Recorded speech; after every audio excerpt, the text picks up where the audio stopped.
28 জানুয়ারি বুধবার সন্ধ্যা 5:30 সহকারী রিটার্নিং কর্মকর্তার আয়োজনে চেয়ারে বসা নিয়ে দুই প্রার্থীর দ্বন্দ্বের জেরে শেরপুরে খুন হন জামাত নেতা। প্রার্থীদের ইশতেহার পাঠ ও আচরণবিধি প্রতিপালনের অঙ্গীকার শিরোনামের ওই অনুষ্ঠানেই ওই উপজেলার সর্বোচ্চ নির্বাচন কর্মকর্তার সামনেই কি আচরণবিধি লঙ্ঘন হয়েছে?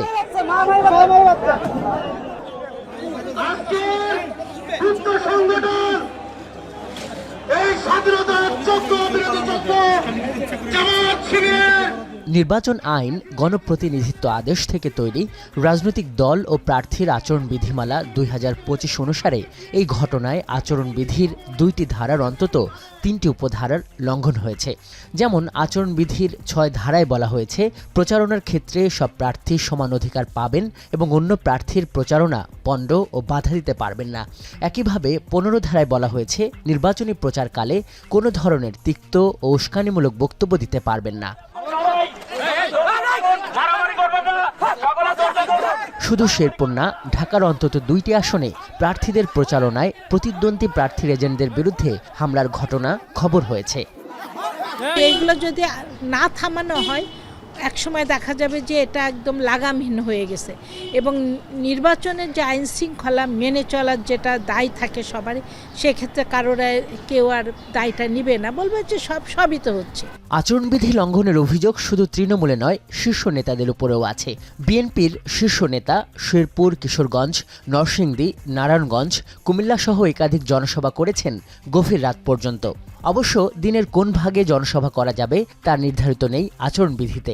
তবে বিধিমালার 17 ধারার 2 উপধারায় আছে, মাইক বা শব্দের মাত্রা বাড়ানো যে কোনো যন্ত্রের ব্যবহার করা যাবে দুপুর 2টা থেকে রাত 8টা পর্যন্ত। এবং একই ধারার 1 উপধারায় নির্বাচনী এলাকায় একই সঙ্গে 3টির অধিক মাইক বা লাউডস্পিকার ব্যবহার না করার যে বিধান রয়েছে তা লঙ্ঘন করে চলেছেন তারেক কিংবা শফিকুর, 2 রহমানই।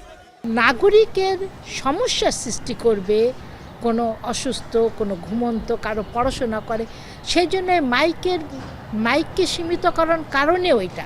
এই বড় বড় নেতারা, তারাই আমাদের কাছে এক্সাম্পল হয়ে ওঠা উচিত যে তারা আইনের প্রতি শ্রদ্ধাশীল।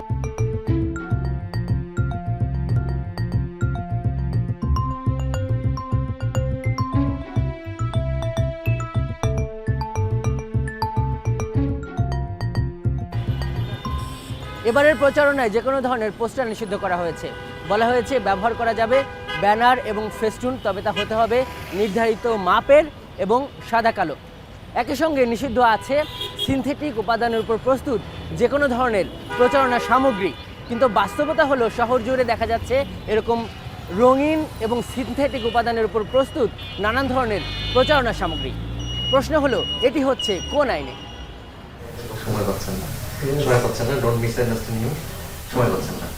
এ ব্যাপারে একাধিকবার ঢাকা বিভাগীয় কমিশনার এবং রিটার্নিং কর্মকর্তার দপ্তরের বক্তব্য চাইলেও পাওয়া যায়নি। এই নির্বাচন বিশ্লেষক বলছেন, সামগ্রিকভাবে নির্বাচন কর্মকর্তাদের ভূমিকা হতাশাব্যঞ্জক। বিলবোর্ড হোক, ফেস্টুন হোক, লিফলেট হোক, যাই হোক, সবই সাদা কালো হওয়ার কথা। আচ্ছা, আর একটা প্রার্থী সর্বোচ্চ 20টা সে লাগাতে পারবে।